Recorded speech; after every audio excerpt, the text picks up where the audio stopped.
Assalamualaikum warahmatullahi wabarakatuh. Alhamdulillah, assalatu wassalamu ala rasulillah, amma ba'du.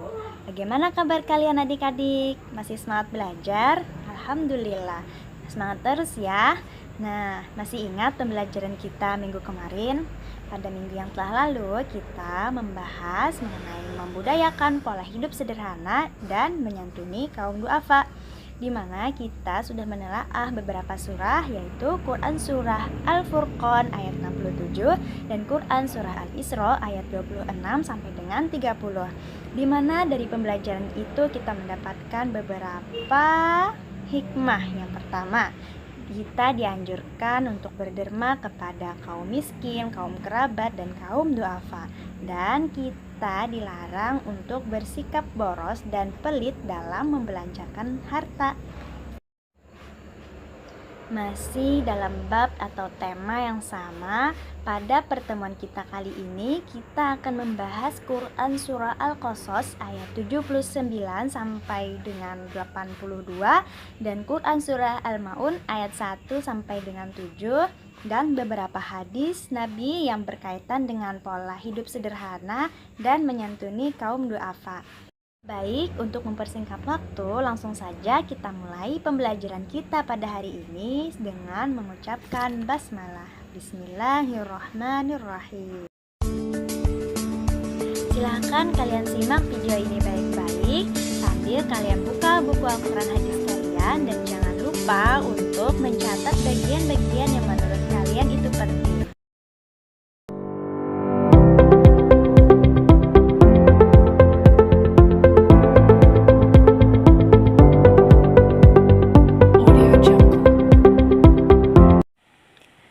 Kisah tenggelamnya harta si Qorun.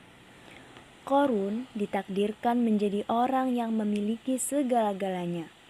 Kekayaan yang melimpah, suaranya yang sangat merdu, dan wajahnya yang sangat tampan.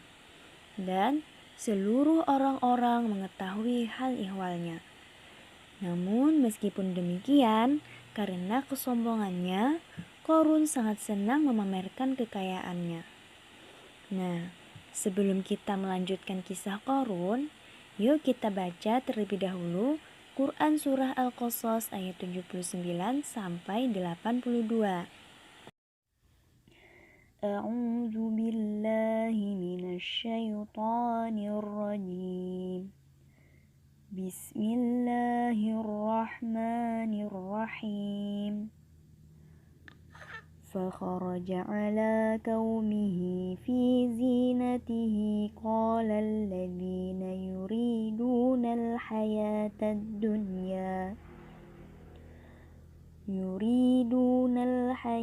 الدنيا يا ليت لنا مثل ما أوتي قارون إنه لذو حظ عظيم. وقال الذين أوتوا العلم ويلكم ثواب الله خير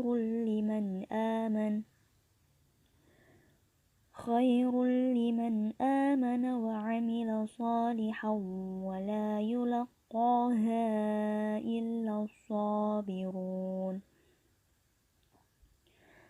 فخسفنا به وبداره الأرض فما كان له من فئة ينصرونه من دون الله وما كان من المنتصرين. وأصبح الذين تمنوا مكانه بالأمس يقولون ويكأن الله يبسط الرزق لمن يشاء من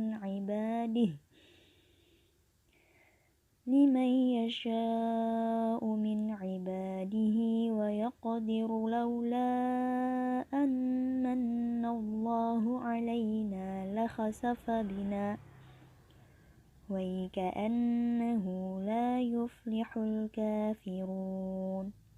صدق الله العظيم.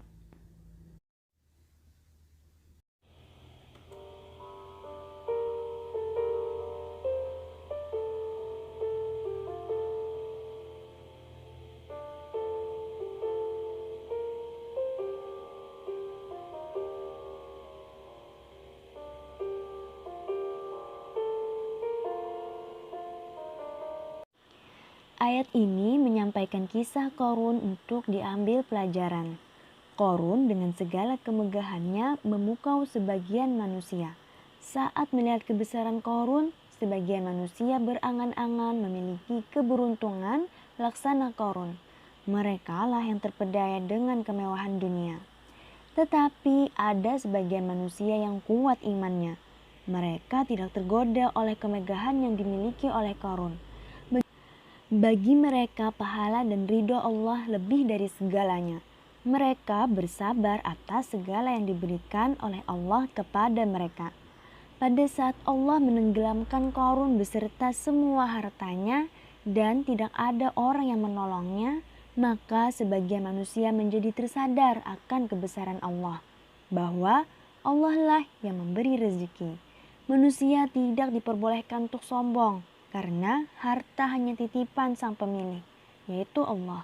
Kapan saja dia berkehendak untuk mengambil, tidak satupun yang bisa menghalangi. Selanjutnya, Quran Surah Al-Mu'minun ayat 1 sampai dengan 7.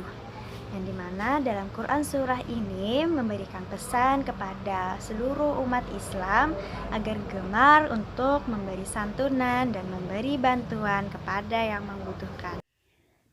Bismillahirrahmanirrahim. Ara'aita alladhi yukadzibu biddin. فذلك الذي يدعو اليتيم ولا يحض على طعام المسكين فويل للمصلين الذين هم عن صلاتهم ساهون الذين هم يراءون ويمنعون الماعون Sadaqallahul azim. Tahukah engkau orang yang mendustakan hari pembalasan? Itulah orang yang menghardik anak yatim dan tidak menganjurkan memberi makan orang miskin. Maka kecelakaanlah bagi orang-orang yang sholat, yaitu orang-orang yang lalai dari sholatnya, orang-orang yang berbuat riya dan enggan menolong dengan barang yang berguna. Kata Al-Ma'un secara bahasa artinya pertolongan atau bantuan. Dalam surah ini menunjukkan perintah untuk saling memberi.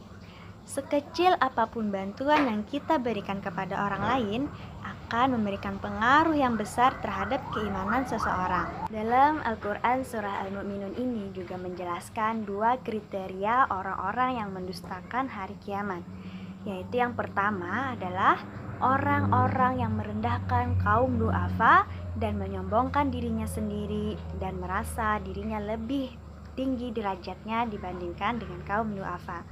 Lalu yang kedua yaitu orang-orang yang pelit dan susah untuk membelanjakan hartanya dalam memberikan bantuan kepada orang lain. Selain itu, dalam Quran Surah Al-Mu'minun ayat 1 sampai dengan 7 juga menjelaskan dua kriteria orang-orang yang mendustakan agama. Yang pertama adalah orang-orang yang lalai dalam sholatnya, dan yang kedua adalah orang-orang yang riya dalam beribadah. An Abdullah ibnu Amrin anna Rasulullah sallallahu alaihi wasallam marra bisa'din wa huwa yatawadda faqala ma hadha as-saraf faqala afil wudu'i israf qala na'am wa in kunta ala nahrin jar. Dari Abdullah ibnu Amr berkata bahwa Rasulullah Shallallahu Alaihi Wasallam melewati Sa'id yang sedang berwudu. Rasul bersabda, "Kenapa berlebih-lebihan seperti ini?" Lalu Sa'id berkata, "Apakah dalam berwudu ada yang dianggap berlebih-lebihan?" Rasulullah menjawab, "Ya, meskipun kamu berada di atas sungai yang mengalir." Hadis riwayat Ibnu Majah. An Hakim ibnu Hizam radhiyallahu anhu anin Nabi sallallahu alaihi wasallam qala al-yadul ulya khairum minal yadis sufla wabda biman ta'ul wa khairu sadaqati an zuhri ghinan wa man yasta'fif yu'iffahu Allah wa man yastaghni yughnihillah. Dari Hakim bin Hizam radhiyallahu anhu dari Nabi Muhammad sallallahu alaihi wasallam, beliau bersabda, tangan yang di atas lebih baik dari tangan yang di bawah. Maka mulailah dengan orang-orang yang menjadi tanggunganmu.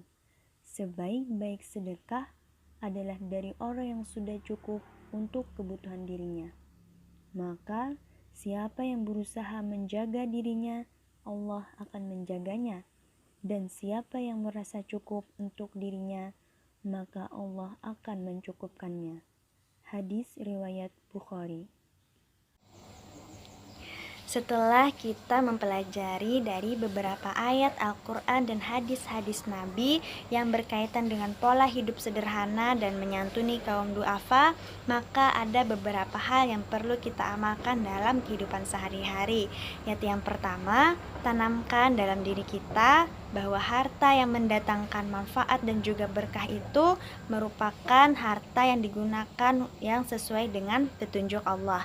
Jika harta itu tidak dijalankan sesuai dengan petunjuk Allah, maka akan mendatangkan azab bagi dirinya. Lalu yang kedua, tanamkan dalam diri kita untuk adanya hak atas orang lain di dalam harta kita miliki. Nah, maka sudah sepatutnya lah kita untuk memberikan kepada orang-orang yang membutuhkan, seperti kaum du'afa, yaitu orang miskin, orang fakir, anak yatim, dan lain sebagainya. Lalu yang ketiga, hindarkan diri kita dari sifat berlebih-lebihan. Bahkan Nabi pun melarang kita dalam hal beribadah itu berlebih-lebihan, seperti berwudu tadi. Lalu yang keempat adalah hindarkan diri kita untuk suka meminta-minta. Mengapa? Karena tangan yang di atas lebih baik daripada tangan yang di bawah. Tangan yang memberi lebih baik dari tangan yang meminta. Alhamdulillah. Nah, sekian pembelajaran kita pada hari ini.